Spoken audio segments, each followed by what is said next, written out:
Hey guys, Alex here with my Ring of Honor Glory by Honor 11 pay-per-view review. Pay-per-view just got the air a little while ago. This show was incredible. This was the ROH show of the year. This was probably the best pay-per-view I've seen, or even pay-per-view I've seen since Extreme Rules. This was awesome. I had, well actually maybe even a Destination X, I don't know. But this was just awesome. This was exactly what ROH needed. I said before in my preview that this show is going to help make or break ROH, but this show definitely gave ROH a much needed boost. This is exactly how they needed to do the show, and they pulled it off incredibly. So let's get into the show with first match, Caprice, Coleman, and Cedric Alexander against the Bravados. This was a fun tag team match, a really good opener, good way to start the show. Crowd got really into the match as they went on, a few nice high spots. I will say though, they did a nice job of showing how tough the teams were, like by having them kick out and really fight through a lot of stuff. And so credit where credit is due for giving them time and really giving these teams these young teams a chance to shine. I will say there was a few too many kickouts in the end, which I think made the crowd kind of die down as it went on. But really good match, really solid way to start the show. Then we had Mondo versus Bennett. This was a good match as well. A lot of really good spots.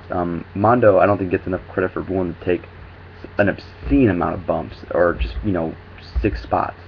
One that particularly I think a lot of people will be talking about is him climbing up the stage and dropping down onto Bennett. And apparently he actually hurt his ankle, so hopefully not serious and he's not out of action too long. But good job by Mondo here. I think this really helped him. I don't know if get over, but like I just showed it, how tough he is and how resilient he is. So good for them. Bennett did get the win here though, and I think that was the smart move because I think Bennett's been kind of lacking in direction for a while. So hopefully this gets them back on track. Then we had probably the second worst match of the night, I think. Rhett, Titus, and BJ Whitmer against Charlie Haas and Shelton Benjamin. Just for me, like both guys tag team jumped them as Titus and BJ as they're coming out, and it went almost right away to the heat segment, and just there's really no story to it. It was just them beating down Rhett Titus. Picked up quite a bit when BJ got in because he was doing some back and forth move with Charlie and Shelton. Rhett got in there a few times for some cool double teams, but really just a nothing match, and really kind of another pointless part of this whole wrestling guys tag team stuff they do. Is just like their matches just always seem to disappoint. Not the best way to keep the show rolling, but this was next match, Jay Lethal versus Dave Richards. This match was awesome. This was incredible. Just great pacing to this match. Really took their time, really planned it all out. Started out nice technical, then got hard hitting, and just went from batshit crazy near the end. The last 10 minutes of this match were awesome. Great storytelling of Lethal. Kind of, starting out very respectful, and then kind of, starting, hitting Davey, and so Davey started hitting back, and just really told a great story. Really put over how tough both these guys are, with that, just how much punishment they took, and really put over Jay Lethal huge, getting the win here. And the way they did it was really nice too. I thought it worked well and didn't make Davey look weak or anything, which, just really great match. Probably, I'm not going to say the best, maybe the best match in Lethal's career in ROH. Either this one or his match in the Homecoming. Really great way to move Lethal forward if they want to they want to give him a big push in the future. So really great match. And then they've had intermission, came back, and it was supposed to be Tadarius Thomas against Roderick Strong. Roderick Strong came out and said, "Oh, I'm done with the House of Truth. I'm not wrestling tonight." Blah blah blah blah blah. And so Truth Martini ran to the back, brought out Rhino, who faced Tadarius Thomas. This was just kind of a weird match. It never really got going. It looked like Rhino was going at him for a little bit, just kind of brawling and stuff like that.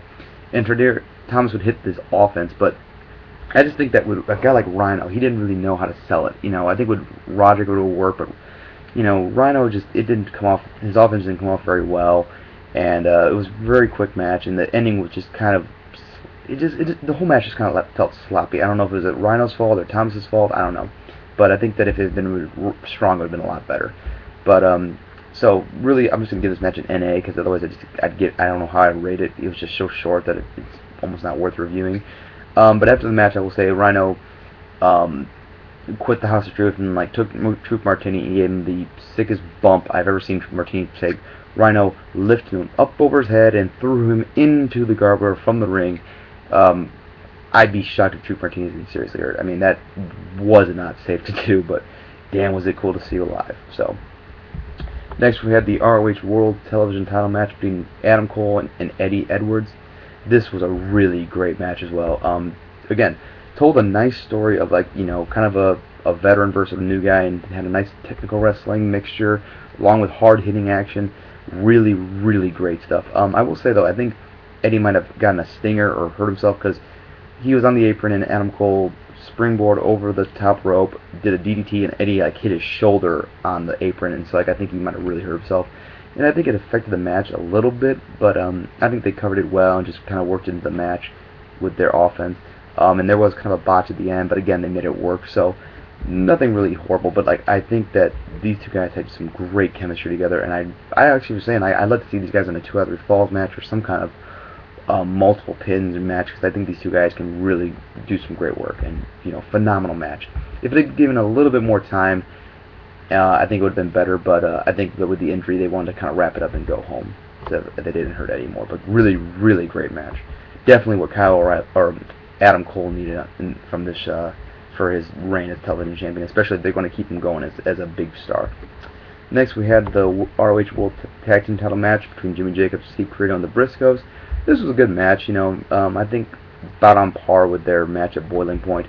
Good story. It was fun. You know, had some good, you know, fun stuff to it. You know, I think these 4 guys would just work better if it was a no disqualification match, because they were doing, you know, stuff on the outside anyway, and, you know, and the referee was just letting it go. So, but it was still fun, and they gave a nice little tease of the Briscoes winning, which was good. But just, you know, it was your basic tag team match, but it was just, I give it a little bit of a nudge just because it had some fun with watching it. And then we had the main event, which was the ROH World Championship match between Kevin Steen and Michael Elgin. Oh my God, I knew this match would be good. This match was just incredible. It definitely met my expectations, if not surpassed them. Just amazing match. They still told a great story. Just 2 big guys going at it, and just, you know, you felt every hit they gave. And they really told the story of these 2 huge men meeting in the ring and just fighting and beating the hell out of each other. So many great spots in these moments in this match. Elgin is just so fucking strong. It's unbelievable, his strength. Steen played his role very, very well. Really did a great job and showed that he is more than just a brawler and, you know, a hardcore wrestler like so many people were thinking during his title reign as champion. I'll give credit where credit is due, though. ROH once again made me think that Elgin was going to win the belt, and that's exactly what you want, especially with a guy like Elgin. That, you know, he came so close, and, you know, they really put him over how tough he is, and, like, the finish worked so well. I'm not going to spoil it, but really great stuff here. This is exactly what Elgin needed to. Phenomenal job from both these guys. Really a great match. This may be my number 2 Ring of Honor match of the year, just behind the Davey and Elgin match from Shelton on Sunday Night 2.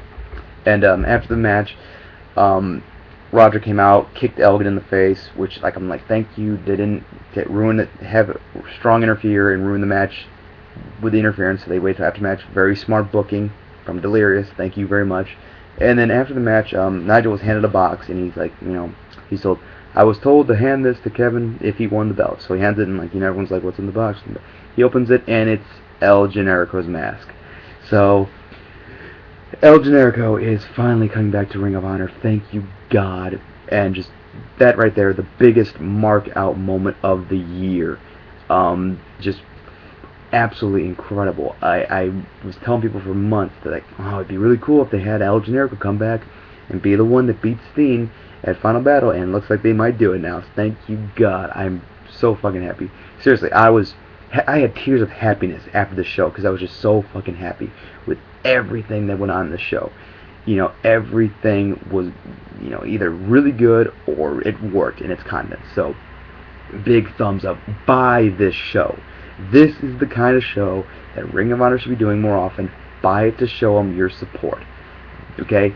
Don't wait. Just do it now. So, absolutely a big thumbs up. I'm going to give this like a 9.25 out of 10. I give that extra, it was a 9, but then I give that extra 2.5 just for that ending and just that really great